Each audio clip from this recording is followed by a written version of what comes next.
Hello guys, welcome back to our YouTube channel English सीखे। So guys, आज मैं एक नए वीडियो के साथ आई हूँ जिसमें नए सेंटेंसेस लाई हूँ और जो हम अपने डे टू डे लाइफ में यूज करते हैं उन्हीं सेंटेंसेस को मैं लाई हूँ ताकि आप इन सेंटेंसेस से आप अपने इंग्लिश को आसानी से प्रैक्टिस कर सकें और इम्प्रूव कर सकें। तो ये बहुत ही अच्छा तरीका है जिससे हम मूवी के सबटाइटल्स के थ्रू अपने इंग्लिश को आसानी से इम्प्रूव कर सकते हैं। तो ये सेंटेंसेस जो है वो मैं बस आपके प्रैक्टिस के लिए लाई हूँ, आपके इंग्लिश प्रैक्टिस के लिए। सो ज़्यादा टाइम वेस्ट ना करते हुए वीडियो को स्टार्ट करते हैं। लेकिन इसमें मैं जो भी सेंटेंसेस है उसमें जो टेंसेस का यूज हुआ है वो भी मैं बताते हुए चलूँगी कि उसका बनाने का स्ट्रक्चर क्या है, पहचान कैसे सकते हैं और साथ ही साथ किस टेंस का यूज किया गया है और क्यों किया गया है, और साथ ही साथ जो भी वर्ड मीनिंग्स है जो डिफ़िकल्ट लगते हैं उन्हें भी मैं बताते हुए चलूँगी ताकि आप अपने इंग्लिश को आसानी से इम्प्रूव कर सकें। तो टाइम वेस्ट किए बिना चलिए स्टार्ट करते हैं। तो पहला जो सेंटेंस है वो रणवीर है, सो आलिया से बोलता है, तुम इतनी देर तक ऑफिस में क्या कर रही हो? तुम इतनी देर तक ऑफिस में क्या कर रही हो? What are you doing in the office so late? What are you doing in the office so late?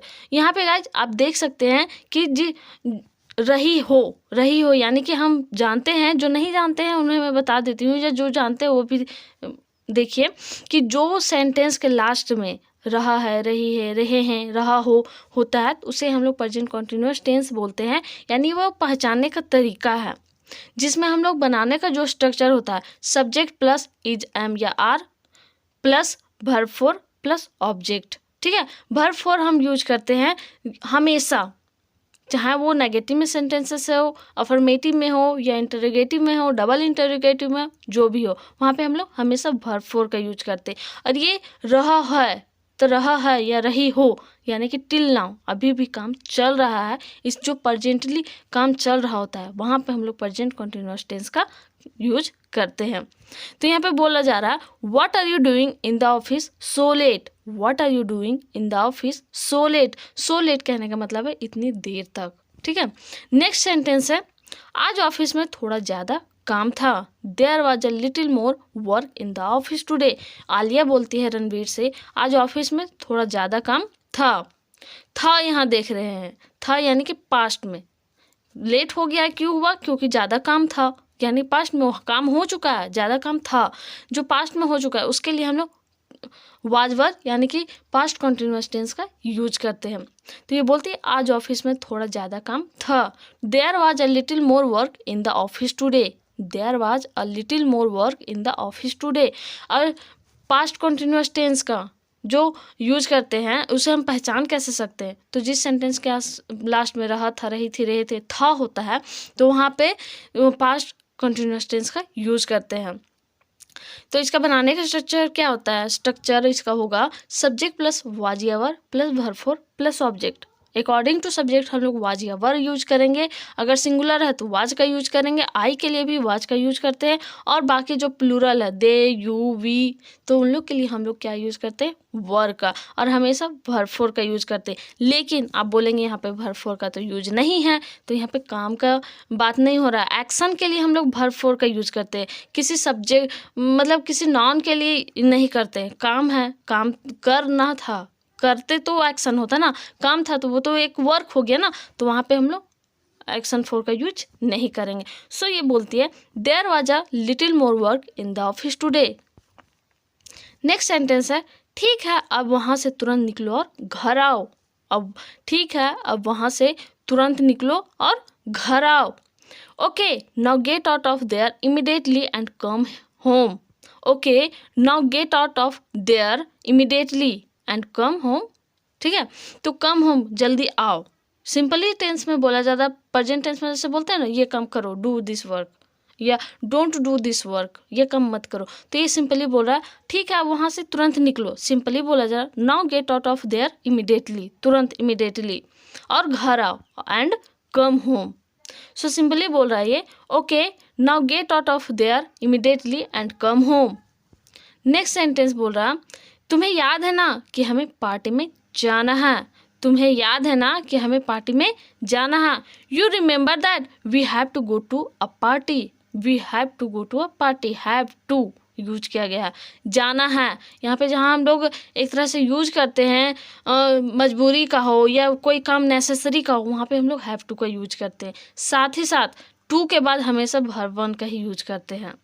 तो ये सिंपल टेंस में ये भी है, प्रेजेंट इंडेफिनिट टेंस में ही कि यू रिमेंबर दैट, तुम्हें याद है ना कि that we have to go to a party, हमें पार्टी में जाना है, we have to go to a party. Next sentence है मैं नहीं भूली हूँ, मुझे सब याद है। आलिया बोलती है मैं नहीं भूली हूँ, मुझे सब कुछ याद है। I have not forgotten, I have not forgotten.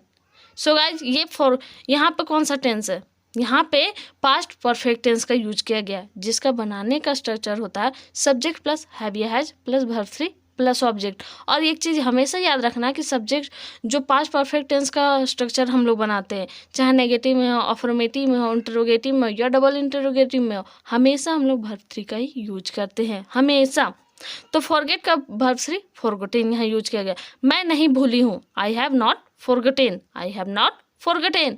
मुझे सब कुछ याद है, I remember everything, I remember everything. So एक साथ बोलते हैं मैं नहीं भूली हूँ, मुझे सब कुछ याद है, I have not forgotten, I remember everything, I have not forgotten, I remember everything.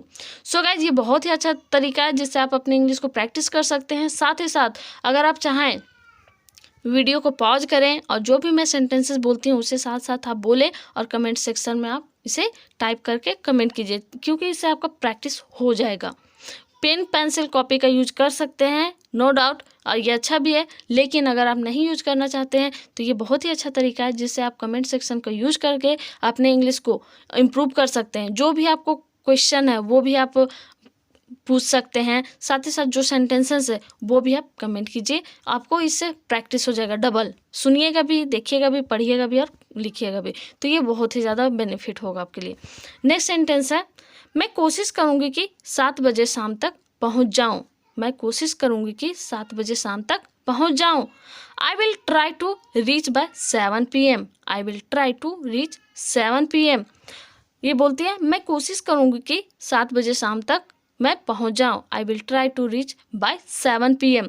Will का यूज किया गया है गाइज, यानी कि फ्यूचर टेंस का, फ्यूचर इंडेफिनिट टेंस का, और इसका बनाने का स्ट्रक्चर होता है सब्जेक्ट प्लस सालिया will plus verb one plus object. तो यहाँ पे हम लोग सिंपली वर्ब वन का ही यूज किया गया। मैं कोशिश करूँगी कि 7 बजे शाम तक मैं पहुँच जाऊँ, I will try to reach by 7 PM। Try to यानी कोशिश करते हैं, वहाँ पे हम लोग ट्राई टू का यूज करते हैं, और टू के बाद हमेशा वर्ब वन। नेक्स्ट सेंटेंस है मैं तैयार होकर तुम्हारा इंतजार नहीं करूँगा। ये बोल रहा है रणवीर आलिया से, मैं तैयार होकर तुम्हारा इंतजार नहीं करूँगा। I won't get ready and wait for you, I won't get ready and wait for you. यहाँ पे भी फ्यूचर टेंस का ही यूज किया गया है। ये बोला है सिंपली मैं तैयार होकर तुम्हारा इंतजार नहीं करूँगा। आई वोंट की जगह आप विल नॉट भी बोल सकते हैं। I will not get ready and wait for you, I will not get ready and wait for you. So guys अगर किसी भी तरह का आप टॉपिक्स में चाहते हैं कि इस टॉपिक पे आपको सेंटेंसेस चाहिए या फिर इस टॉपिक पे आपको वीडियो चाहिए, जो भी क्वेरीज है या डाउट्स है वो आप हमारे कमेंट सेक्शन में कमेंट कर सकते हैं। सो नेक्स्ट सेंटेंस है ठीक है मैं आऊँगी तब तैयार होना। ये बोलती है सिंपली ठीक है मैं आऊँगी तब तैयार होना। Okay get ready when I come, okay get ready and when I come. Simply ये भी बोल रही है सिंपल टेंस में, okay get ready when I come, ठीक है मैं आऊँगी तब तैयार होना। Okay get ready when I come. Next sentence है सुनो आते समय कोई अच्छा सा गिफ्ट लेकर आना। रणवीर बोलता है आलिया से, सुनो आते समय कोई अच्छा सा गिफ्ट लेकर आना। Listen bring a nice gift when you come, listen bring a nice gift when you come. यहाँ पे भी सिंपल टेंस का यूज किया गया है गाइज, और सिंपली बोला जा रहा है सुनो आते समय कोई अच्छा सा गिफ्ट लेकर आना। Listen bring a nice gift when you come, listen bring a nice gift when you come. So next sentence है मैंने पहले ही एक गिफ्ट खरीद लिया है, मैंने पहले ही एक गिफ्ट खरीद लिया है। ये बोल रही है यहाँ पे भी अब देख रहे हैं ये पहले खरीद चुकी है, यानी काम हो चुका है उसके बारे में बोल रही। आई have already bought a gift, I have already bought a gift. तो हैव का यूज किया गया, यानी कि पास्ट परफेक्ट टेंस का यूज किया गया। इसका बनाने का स्ट्रक्चर आपको बताया ही था कि I have already bought a book. Already यानी पहले ही, अब बाई का भर्सरी बाउट होता है। I have already bought a gift, I have already bought a gift.